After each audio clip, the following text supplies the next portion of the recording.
Hi everyone, welcome to Buckle Up Podcast. I'm Natalia Earl and I'm a certified business and life coach that loves talking to people. I'm fascinated by humans and how our brain works. What is it that makes a decision good or bad, and how does that decision ultimately shape our path and destiny? Everyone loves to talk about success, but what about the flip side? How about adversity? Failure is such a big and often necessary part of life, and it's simply unavoidable. So I invite you to join me on this inspiring, honest, unpolished interview show with breathtakingly real conversations that go deep on setbacks and hardships that are part of the puzzle that ultimately lead to growth, discovery of inner greatness, and what makes us resilient. Grab your helmet and buckle up, people. It's going to be a bumpy ride. But what a ride it will be.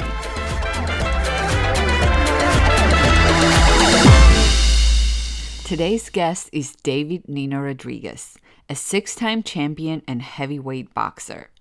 He is a prime example that setbacks and hardships are part of the puzzle that ultimately lead to growth, discovery of inner greatness, and what makes us resilient. He carries an impressive 37-2 record and is an author of a book, When the Lights Go Out. David began boxing at the young age of 5 and turned professional at the impressive age of 21. He has danced with death twice, and in 2011, everything changed when he took a knife to his throat and face during the attack in an attempted murder, which not only permanently altered his life, but his boxing career, and left him with 369 stitches. From survivor to champion, underneath this I'm gonna knock your ass out 35 times and 25 times in the first round, the 6'5" killer is a humble, funny, inspiring man that has a heart of gold, who not only loves his family, but most importantly, his country. You definitely need a helmet for this one. Oh, and probably 2 seatbelts. Buckle up, people. It's going to be a bumpy ride. All right, I'm recording. Awesome. Hello, David. Thank you so much for being here. Thank you for having me. Yeah, a lot of big things happening. I just got off an interview with 107, so that was cool. A lot of things, man. A lot of things going on in the world, and it's there's a movement, a great awakening happening that I'm very proud to be a part of, and I think everyone should be proud and be excited to be alive at this time in history, in human history. For sure. I definitely agree with that. So tell us a little bit about yourself. How did you arrive at the place where you are today? I almost didn't. True. True. Very I true. almost didn't. So, uh, it's like this. It's like, like everybody else, there's nothing exceptional about me except for the fact that I've never lost faith, and I Mhm. stayed strong in what I believe in. And I had a lot of big speed bumps, obstacles, setbacks, failures, everything. I mean, my whole life was just trials and tribulations like anybody else. It's just that I didn't give up, and I still will not give up. uh I was an undefeated heavyweight champion boxer for a very long time. I was 36-0, top prospect in the world, and won 6 heavyweight championship belts, and started letting alcohol and partying get the best of my life, and started slipping, and I approached my mid 30s, and had 2 near-death experiences. I wouldn't say near death. You know, I died. I was done. One was a drug overdose in my partying days, and the other one was they slit my throat. Mhm. Yes. Yeah, you can see it there, and I almost died on that one too. So that was twice in one year. It was a very Yes. 2011 was a very eventful year, and I survived them. I went back in the ring, got knocked out twice after I was undefeated for 36 fights. My head wasn't right. There was a lot of things that were wrong with me during that time. Um, an emotional roller coaster to say the least. But they didn't take my life, but they took my career. And in a Mhm. way, they took my identity, everything that I thought I was. um, in my career just disappeared, just evaporated at that time. And went back into the ring, lost. My last fight I won, but I threw out my back, so I had to have emergency back surgery. L405S1 back fusion. Lucky to be able to walk. So I've had a lot of setbacks and I've had a lot of failures, and I just kept going. And because that's life. I mean, you either give up and you submit and you wave the white flag, or you keep going. You keep pushing your hand. You keep swinging the bat. And that's what I choose to do. And I don't give up, and I will not give up, and no matter how hard it gets. And believe me, I've suffered with depression, anxiety, the whole thing. And especially when I retired from boxing, when I lost my identity, I was in the blackest place there Mm-hmm. is, and I can attest to that. So then I went on to start mentoring children at schools with anti-bullying engagements, and I started doing speaking engagements at their schools with auditoriums of 2 to 3,000 people, sometimes more, and gave me a purpose to live again. And now I've been sober a year and 4 months, and I haven't had an ounce of alcohol, and just trying to better my life and be a better person.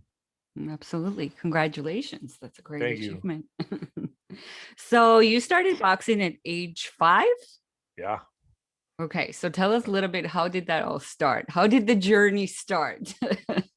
Well, it says in the book, Right. when the lights go out, I was beat up on the playground consistently by a kid, and this kid happened to be a female, a girl, and a lot bigger than me. And my dad, I was hiding it from my parents. I'd come home from the park and have a busted up lip or a black eye, and I just, was ashamed, And my dad knew at that time the only thing he could do for me is restore my dignity, or I guess in his mind, teach me how to be a man at age 5. So he took me to the boxing gym. And this is not like some commercialized white collar boxing gym. This was in the ghetto. This was like in the hood of El Paso. He took me there, and what I thought he dropped me off, but he didn't. He stayed and watched, but I didn't know where he was at. But he took me to the boxing gym, the city boxing gym, and said, you're going to learn how to fight. And that's where it all began. And from that day forward, I just picked up the craft fairly, I wouldn't say easily, because it's like learning the guitar or an instrument or something like that. You learn as you go. But I grew into the sport and became a champion boxer, and it was a hell of a ride. It saved my life. Boxing saved my life from depression, PTSD, anxiety, I mean, suicide. Boxing was my sanctuary. The gym was my sanctuary. Yes, absolutely.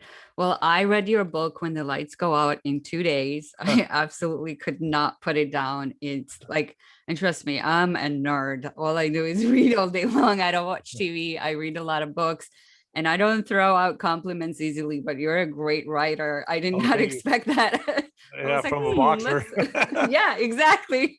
I'm like, wow, it's really well written. It's so fast. The way that you tell your stories are so incredible. Woody, man, Woody was traumatizing. I was like, what the hell? Why? Yeah, no, when I wrote that book, believe it or not, I wrote that book on my iPhone, It's and I wrote it insane. in a month.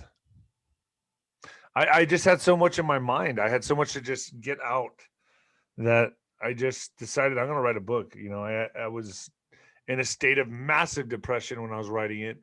I had to figure out what happened in my life, what happened to me being on top, where did it all go, where did my friends go? I had, everyone just left. It was like I had an entourage of 25, 30 people. And then when my career was over, it was like being gone, nobody around anymore. All of a sudden, people had priorities. And all of a Right. sudden, they had families to attend to. When before, when I was on top and I was fighting in huge arenas, they would always make sure to tell me, I left my family to come see you. I'm here for you, man. I'm behind you. But when the going got tough, real tough, they weren't around anymore. So I got to see both sides of people. Um, and it was very, very humbling Mm-hmm. to hit rock bottom and be down there for a while. Be once Once the guy, and I always say this, it's like being Superman, flying over the city, looking at all the mortals, and then boom, you crash and hit the ground, and then now you're in a wheelchair among the mortals, and they look down on you. That's what it felt like to me. It was very, very humiliating and humbling. Yes. Yeah, But you you see know, sides of people you don't ever think you'll see. And I learned, and I learned. I said, man, if I ever rise again, if I ever bounce back up, because I didn't know if I would, I wasn't going to box anymore. But I said to myself, if I ever bounce back up, I'm going to keep my circle really tight. hmm And that's what I'm doing now. yes, absolutely. Yeah, I've gone through the same life lessons right there with you. So, talk to me. Well, I think this book was written when in 2016. Yeah, So, I think like when I so. was reading this, because I didn't meet Boxer David. I met David today, like few months ago, like 6 months ago. So, I know, metaphorically speaking, I know different voice of yours. So when I Right. was reading this book, I could tell the pain, like all the feels that you were going through, because it's so authentically written and it's so real that it really expresses all your like anger and depression and all the feels that you were going through. So I definitely tell everyone, like I've told so many Well, people, they have to read this book. here, It's here's insane. a thing about that book that people don't know, and I'm going to say it here, is that I wrote that book. And it's hard for me to say this because it's absolutely true. The state of mind I was in when I was writing that book was a diary. I was not going to publicize it. I was just going to give it to my family because I was contemplating suicide. Mm, So I wanted my family to know my story. right. And that's really the reason. So that's just how bad of a state of mind I was in when I wrote that book. So when people read it, it is authentic. I didn't pull any punches. I didn't leave anything out. I mean, I could have put a lot more in there, but I didn't. But because I wanted it just kind of tied together real nicely, and just I wanted my sister and my family to have something from me, and because I wasn't expecting to be here much longer. I mean, the overdose I did was pretty much an attempt on my life, and I failed to do. I mean, I was in serious problems, man. I had serious, serious problems. And that's why when I go talk to kids or I go to the detention facilities, I know their pain. I, I, Right. I know I was there. So those are the people I love, man. Those are the people I love to be around, the troubled souls, the tortured souls. Cause I was that. Mm-hmm. Yeah, definitely. I think you have a bigger mission than you think you do. I think personally, looking at you today, I'm like, he's just getting started. I don't know what he's talking about his career being over. I I don't know, truly Liz. feel that. Yeah. Because, boxing has definitely served you and gotten you so far and has given you so much. And I've heard you in the interview saying, like, it was my everything, my family, my wife, my love. But I was like looking at you today because I got to know again that other side of you. I was like, he's just starting. He's just starting to cook. I always say God doesn't call the qualified, he qualifies the called. Yeah. So you have such a big journey ahead of you. And I think like everything that's unfolding for you with all the speaking engagements coming up, I I think think it's I your think calling, I definitely. think here's what I find strange about this is that I think you got to know pain Mhm, and you got for to know sure. suffering. I think that's Hmm. it. I think because you got to know what it feels like to just to be face flat on the floor and have everyone spit at you and kick you. You got to know that feeling. You in Yeah. order to be reshaped and remade by God in order to do any kind of mission. I don't think he wants someone that has never dealt Right. with adversity or failed or knows what it's like to be spit and kicked on, And I'm telling you, when I lost, I saw my fans and my friends just disappear. When I almost died, I was so ready, and that's what was, just to show you where my head was at when they brought me back with a defibrillator in, I believe it was Dallas. Gosh, Dallas, yeah. That time, the overdose, I was in ICU for 8 days. I'll never forget. I remember seeing the doctors waking up and seeing, 7 or 8 hours of my life I unaccounted for. I had to have a third party tell me what happened. But I remember waking up and I remember being disappointed Mm. that they brought me back. That says a lot right there, man. And I told the doctor, I was like, why? He said, you're back. What's your name? This and that. I go, why'd you bring me back? Right. And he said, okay. And he got somebody from Suicide Watch to come. And that's where I was at in my life. And I look back and I can't really understand why. You know, it's a strange thing, but I contributed a lot to alcohol, the pressure of the sport of boxing, expectations not being met. A lot was on my Mm-hmm. plate, and now, I've been sober, and man, if I could tell anybody, that are looking to change their life or something, and take out the vices, man. You got to take out the vices if you want your life to get better. For sure. And I think in a way we have to be that broken open, right? When we go through those hardest times, I think our true self comes out because then we are not so consumed by this third dimensional world or the society Yeah. or what everybody else tells us. For And sure. that's how it happens. And it's life is tough, man. I just no matter who you are, no matter how much money you have, it just life is tough for everybody. It comes after all of us. At some Yeah. point in life, Yeah. we all go through something. Oh yeah. Either we learn from it and we elevate and become bigger and better people, or we get stuck and we are miserable less rest of our lives, right? You only Yeah. have two choices. I would Dude, look yeah. at myself in the mirror and I wouldn't recognize myself. Like the Yeah. person that was looking back at me was sad, angry.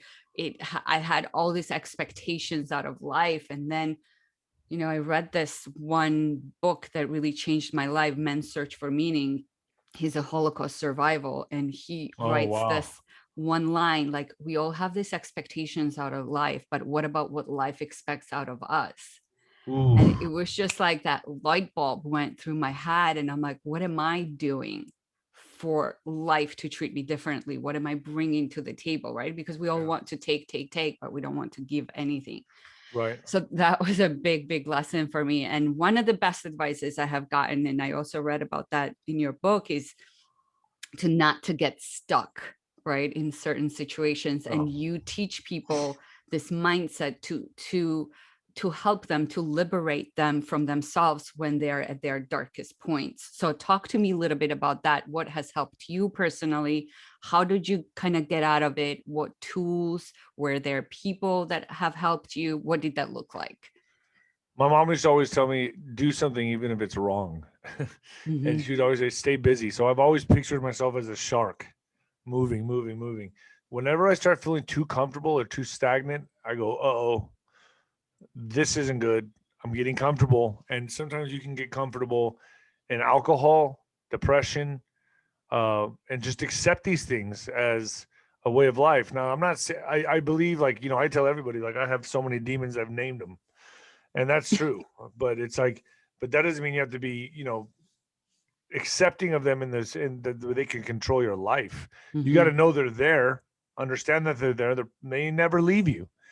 They may be there to keep you sharp Right. and keep you and keep that fear in you so you can accomplish goals. So there's a purpose to these demons. And and I'll say this, there's also something that reminds there's something I'm reminded of, and it's, even though although everyone left me in my darkest times, my demons did Mm-hmm. not. So in a way, my demons also propelled me to do better. Right. But it's just how you use them. It's just how you use energy. And I always chose, I'll get down on myself till this day. I'm dealing with drama, and life is hard. Even till this day, it doesn't get easier. Sometimes it just gets harder. But it's how you deal with it and how you choose your attitude to deal with it. So I can take it in defeat. I can play the victim mentality. It's all a mentality. I can be Right. a victim, and I'll have every right to be a victim. Mm-hmm. People won't blame me. They'll say, "Yeah, well, he's dealing with this or he's dealing with that. I guess he's homeless because of this or because of that." Or they can say like, "This happened to that guy, that happened to this guy, this happened. He still did it." I rather that. I rather Right. the latter. You know, because we all deal with obstacles and dilemmas and trials and tribulations. Just like I want to be the person that he still did it. A boxing match was never given to me. That's the beautiful thing about a boxing match is that you're in there fighting to the death. And when your hands raised, it means that you won that fight. No Mm-hmm. fight's supposed to be easy. You're putting yourself in harm's way on purpose in boxing. And the greatest gratification from the fight is to show, look, I can get through this and my hand is raised. So after a fight, when I raise my hand up, it shows I conquered this demon or I slayed this dragon. I put myself in a fight and I tested my spirituality. I tested my soul and came out the victor. Mm-hmm. And I did that voluntarily. So I have to use the things I used in boxing. I have to apply it to real life too. Right. Yeah, for sure. For sure. So were there any people or resources that helped you? Yeah, that's another thing. People need to identify resources, not be ashamed to reach out and get help. Mm-hmm. People are here to help you. There's certain people that can help you. So I've never not asked for help. That's one thing about me. If I need help, I'll talk to somebody. If I need to go see a therapist, I'll go see a therapist. I don't care. Like whatever I got to do to work it out in my mind, I have no problem doing that. That's what I actually regret after I got stabbed and almost died twice that year. I didn't go see a therapist. I tried to Right. fix it myself, and I regret that because I should have went and saw a sports psychologist. Should have took about a year off, tried to better myself, think about what I wanted in life, and then come back and fight. Instead, I went right back into the fight. Dumb move. It was just, Mm-hmm. but you live and learn. So now it's like, yeah, I think whatever resources you have, you shouldn't be afraid to use them. Whatever resources you have. You have a friend that knows that that can listen to you, talk to them. Uh, whatever your resources are, use those resources, and don't ever ignore God, because that voice you have in your heart, in your soul, that instinct you get, that's God talking to you, and I firmly believe that. So don't ever ignore that either. Yes, for sure. I mean, for sure. At the end of the day, I think we all need to work on our spirituality. And that's one of the things that really concerns me in today's society, that people have forgotten about God. People have forgotten about spirituality. Nobody wants to sit with themselves or with the pain or just to talk, right? I always Right. say in prayer, you talk to God. In meditation, God talks to you. But through that meditation, and like when I really learned to sit with myself, and it's painful, no one Yeah. wants to look in within because you're facing a lot of pain, but that's the only way to release and heal those hidden wounds that we don't even recognize that they're inside of us. And that was one of the reasons why I started this podcast, because I'm like, people need to talk about their darkest days instead of just sharing their success stories, because Yeah. everybody loves to talk about success, but talk to me about the real stuff, because everyone has gone through something in life. No one's Right. life is easy. Yeah. No, and that's what it is. It's like everyone wants to be the winner when they're on top of the Hmm. mountain peak, but they don't want to be in the trenches to get there. And I say you spend most of your time in boxing, at least trenches. It's all trenches. It's 90%, 95% of the time you're in trenches, and then you get up to the peak, and then everyone sees you when you're there. But then they Right. don't see everything you're doing down there in the trenches and all the hardships and things that come to your life. I mean, and I think that's why fighters are so admired, especially boxers, man, because the discipline it takes to do that sport and overcome adversity is second to none. Yeah, and your mindset. I mean, the way you talk about when you would get inside that ring and something would just like flip and you were Yeah, just a different person. You were in that killer mode. I'm here to hunt. I'm here to yeah, get my prize. So I like that's so fascinating to me, because I look yeah. at you right now and you're like the kindest, sweetest person. And then I like look at some of the old fights and I'm like, who is this person? Yeah, Right. I don't even. Yeah, it's a complete mind flip. It just So what switches was over. it like? What? Because I think you talk about in some fights, like you would pick on something, right? Whether it was the mouth guard they were wearing or something that would piss you Something off, would and always you set would me off. use I would that. I would find something to set me off, so I'd have a reason to kill him. That's Because I didn't want to. I insane. just wanted to kill him. I that's why I fought with. That's why I had such power because I had like an anger, I called it the hatchet man that lived inside of me that just had to find a reason to just destroy this guy's life. And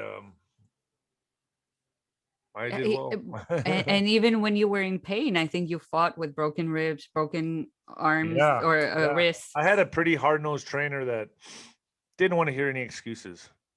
Well, Uh, you're sick. There's many times I went into fights with the flu, and I had 102 fever, and I still had to fight. And let me tell you, there's nothing worse than being sick before a night, the night before a fight, knowing that you have to fight someone, and you have 101 or 102 fever.